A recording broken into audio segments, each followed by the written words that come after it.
जो डोनर्स हैं वो ज़्यादातर लेबर क्लास से ही जुड़े हैं। बिल्कुल ऐसे ही है। ये बच्चे या ये जो फार्मर्स होते हैं या गरीब लोग होते हैं, ये इलिटरेट हैं, ये भट्टों के अंदर काम करते हैं और इनसे ये उधार लेते रहते हैं। अब जो भट्टा मालकान है इनको ये एक्सप्लॉइट करते हैं और इनको कम पे ये इनसे ये सूद की मद में ये पैसे देते रहते हैं। अल्टीमेटली इनके पैसे जब चढ़ते हैं तो इनके पास वे आउट तो नहीं होता इनके उधार को उतारने का, इनकी वाइफ को उनके बच्चों को एक्सप्लॉइट करते हैं।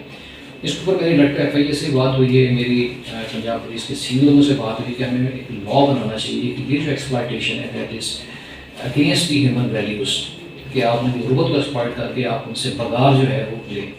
ये वो एरियाज है जब इनको कहीं से पैसे नहीं मिलते तो फिर एजेंट्स जो हैं, ब्रोकर्स जो हैं, यहाँ पर आके इनको काउंसिल करते हैं और उनको कहते हैं जी कि कोई ऐसी बात नहीं, आपको 4 लाख 5 लाख के अंदर जो है ना आपको बड़ा आराम से आपको होगा, आपको कुछ भी नहीं होगा। ज़्यादा से ज़्यादा 4 से 5 लाख 4 से मैक्सिमम। और आगे कितने में देते हैं? आगे सर ये जो है जो एजेंट है वो बेसिकली होते इन्हीं में से जो भट्टे के ऑलरेडी जिन्होंने डोनेट किया होता है वो फिर इनके ब्रोकर्स बन जाते हैं। वो तकरीबन 1,50,000 इसमें से निकालते हैं, यानी सप्लाई करने के लिए। जो मेन ब्रोकर है वो जिसने आगे फॉरेनर से या कोई अमीर रेसिपिएंट है जिसके पास काफ़ी पैसे हैं, उसको ये बताएगा जी हमने 10 लाख में या 15 लाख के अंदर अरेंज की है, पेमेंट वो करेंगे 4 लाख की, बाकी पैसे जो है ना वो उससे निकाल लेंगे। अब हमने क्या किया कि हम लोगों ने जितने भी डिस्ट्रिक्ट हैं पंजाब के वहाँ पर हमने अपनी टीमें हम भेजती हैं और मैं रेगुलर बेसिस पे देखता हूँ और मैं वहाँ से पिक्टोरियल एविडेंसेस लेता हूँ उनसे। होना तो ये चाहिए कि जो पंजाब पुलिस है, जो डिस्ट्रिक्ट की पुलिस है और जो DCOs हैं वो भी जाएँ, असिस्टेंट कमिश्नर्स जाएँ, हमारी टीमों के साथ जाएँ और इन भट्टों को विजिट करें, इनके मालकान को जाके बताएं जी कि ये गैर कानूनी काम है, भट्टा भी बंद होगा और हम आपको जेल के अंदर डालेंगे। अब यहाँ पर जब ये डोनेशन के लिए जाते हैं तो इनके लिए कोई मैकेनिज्म नहीं है कि इनकी ज़िंदगी और इनकी सेहत को कैसे सेफ गार्ड किया जाए। उनको सिर्फ इनके गुर्दे लेने की ज़रूरत होती है। ये कभी भी टेस्ट नहीं करवाते कि जो गुर्दा रखा जा रहा है जो पीछे रहेगा क्या उससे अपनी ज़िंदगी मेंटेन कर पाए। मैं आपको बड़ी लाभदायक फिगर दूँ कि मैंने अभी जो 34 FIRs पे मैंने क्राइम एनालिसिस की एक जो है वो मैंने राइटअप लिखा है, अभी इंशाअल्लाह किसी अच्छी जगह में हम देंगे छपने के लिए। अब हैरान होंगे कि ये जो डोनर्स हैं इसके अंदर तकरीबन 40 to 50% डोनर्स वो हैं जो कि CKD में चले गए हैं। CKD means chronic kidney disease में, यानी उनके क्रिएटिनिन भी बढ़ते हैं। इसका मतलब है कि जो उनका गुर्दा अच्छा था वो लिया गया है और जो गुर्दा वीक होगा वो रह गया और वो मेंटेन नहीं कर पाया। अब ये बेचारे अपनी हेल्थ के इश्यूज़ में ये दोबारा ट्रांसप्लांट में या डायलिसिस कर जाएंगे and they will lose their life. So this transplantation ये जो कराई जाती है लेकिन ये होती भी बड़ी सब स्टैंडर्ड की है। अब आते हैं जी हम लोग रिसिपिएंट साइड पे कि ये तो है ना डोनर्स, ये ब्रोकर्स होते हैं, एजेंट्स होते हैं, फार्मर्स होते हैं, भट्टे के मजदूर होते हैं और फैक्ट्री के ये वर्कर्स होते हैं। यहाँ से किया जाता है। We have to work with the district administration, with the business committee in collaboration with all them so that हम इनको जाके काउंसिल करें, डराएं भी, लॉ भी बताएं और यहाँ से चीज़ों को मिनिमाइज करवाएं। अब आते हैं रिसिपिएंट लेने किडनी के। किडनी के रिसिपिएंट जो है ज़्यादातर डायलिसिस सेंटरों में होते हैं। ये डायलिसिस करवाते हैं और इनकी फैमिली में अगर डोनर नहीं है या अगर डोनर है तो देना नहीं चाहता, या अगर डोनर्स हैं तो उनको कोई प्रॉब्लम्स हैं, कोई डायबिटीज़ है, कोई हाइपरटेंशन है, या वो उन्होंने कमेटीज़ ने, हॉस्पिटल कमेटीज़ ने उनको रेफर कर दिया।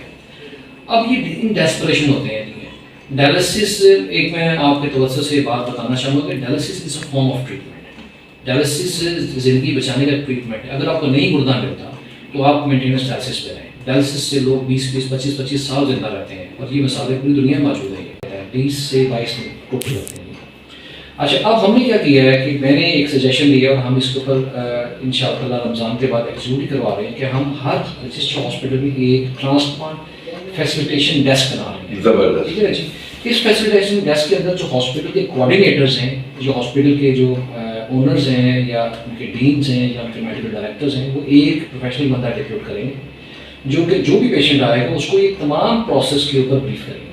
उसको पेपर्स, आर फॉर्म, इन्वेस्टिगेशंस, कहाँ जाना है, पी का ऑफिस किधर है, आपने क्या करना है, उसको सारा काउंसिल करेंगे ताकि जो वन विंडो के ऊपर तमाम पेशेंट जो डिलीवर हो और पेशेंट्स के लिए आसानी क्रिएट हो जाए। ये इंशाअल्लाह ईद के बाद हम लोग इसको एग्जीक्यूट भी करेंगे और इसको मैं खुद मॉनिटर भी करूँगा और इंशाअल्लाह पेशेंट की आसानी मिलेगी। सर, कानून साजी के हवाले से आप बात कर रहे थे कि इसकी कानून साजी होनी चाहिए और जो इलीगल गुर्दों की अपराध में गुर्दों के जो ट्रांसप्लांट में मुलविस पाए जाते हैं तो उन तक पहुंचने के लिए आपको मैन पावर की भी ज़रूरत होगी। तो जो आपने लॉज पहले बने हुए और मज़ीद आप चाहते हैं कि मजीद लॉज को स्ट्रॉन्ग किया जाए और इनको सजाएं दिलवाई जाए, तो क्या आपने सिफारिशात रखी?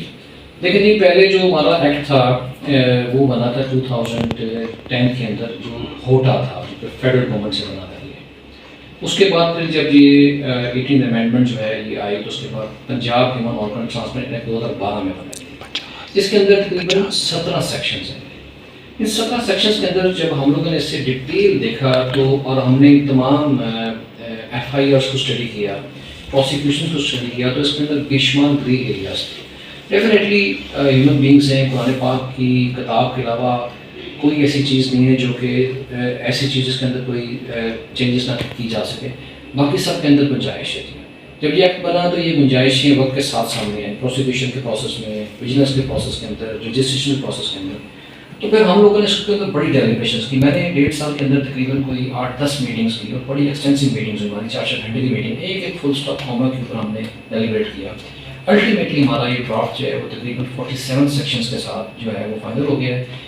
ऑनली अथॉरिटी प्रूव कर दी है, चूँकि गवर्नमेंट इंटरम चल रही थी, और इंटरम गवर्नमेंट के अंदर या तो ऑर्डिनेंस पास होते हैं या ये रूल्स एंड रेगुलेशन नहीं बनते नहीं हैं। अब चूँकि नई गवर्नमेंट आ गई है, तो अब हमने ये एजेंडा रख दिया है जी कि इसको आप फ़ौरन ड्राउट करें तो सेक्रेटरी लॉ, वहाँ से इसको भेजिए कैबिनेट के अंदर, ताकि हमारा लॉ पास हो। इसके अंदर हमने सजाएँ एनहांस कर दी हैं। पहले की सज़ा थी 7 से 10 साल, अब हमने इसे कैपिटल पनिशमेंट देंगे 14 साल कह रहे हैं। जो लोग पकड़े गए हैं जी, उनमें से कितने ऐसे लोग हैं जिनको सजा दिलवाने में आप कामयाब रहे हैं? सर हमारी जो 34 FIRs उसके अंदर हमें जो कन्विक्शन हुई हैं वो तकरीबन 4 लोगों को हुई हैं। तो बाकी अभी ट्रायल में है? ये सर ट्रायल पे हैं। हमारे सिविल कोर्ट ट्रायल होता है, फिर ये अपील करते हैं, फिर ये जाता है इसमें सेशन कोर्ट के अंदर, फिर जाता है intra court, high court, intra court के अंदर। तो इस फेजेस के अंदर जो है ना वो टाइम लगता है। हमारी कुछ FIRs हैं जो 400 साल पुरानी है, लेकिन अभी तक हमने छोड़ा नहीं है। हम हर जगह अपील करते हैं और इनकी अपीलें कैंसिल भी करवाते हैं। हमारी जो लीगल टीम है बड़ी अच्छी है, जो लाहौर की है, जो हमारी इंडिया की टीम है। अभी भी जो अल सईद वाला उसमें बात कर रहे थे, अल सईद हॉस्पिटल को हमने रेड करवाया और पुलिस के साथ मिलकर करवाया। हम लोगों ने वहाँ पर 22 इलीगल ट्रांसप्लांट के केसेस जो हैं वो आइडेंटिफाई करके हमने RIUT और वेंज कोटा में शिफ्ट करवाए, पी कोटा में। उसका इस्तगासा पी कोटा ने दिया। उस केस के अंदर जो एविडेंसेस थे वो कलेक्शन पुलिस ने करनी होती है और लॉ एनफोर्समेंट एजेंसी से करनी होती है। तो मैंने बताया ना, we are not the investigating agency and we are not the prosecuting agency. इस लॉ में हमने डाला है ये नया लॉ, ये भी वीकनेस है। ये होना चाहिए था, आपका नुमाइंदा होना चाहिए। एविडेंसेस की कलेक्शन जो है ना वो टेक्निकल बुनियादों पे भी होटा की कोलैबोरेशन होनी चाहिए। हमारा बंदा ऑफिशियली एविडेंस अगर लेता है तो वो उनको लेना पड़ेगा नहीं। आगे उनकी मर्जी होती थी, अगर TVR लेना है तो नहीं लेना, हमने दिया तो उन्हें दाखिलिया नहीं रखा दिए। तो ये वो एरियाज दिख रहे हैं जिसके अंदर जो है ना ये रेस्क्यू हो जाते थे कोर्ट्स के अंदर से। तो वो फिर प्रोसिक्यूशन जब हुई है तो हमने फाइट की है, लेकिन ultimately they got themselves bail from the courts, high courts ने बेल ले ली। लेकिन हमने फिर नहीं छोड़ा, हमने अपील की हुई है। और अभी मेरी 2 को मेरी पेशी है जस्टिस जवाद हसन के पास, यहाँ तक जाकर उन्हें ब्रीफ देना हमें ये हेनियस क्राइम है और इसके अंदर इनकी बेल कैंसिल की जाए और इनको जो है ना सामने लाया जाए और उनको सजा दी जाए।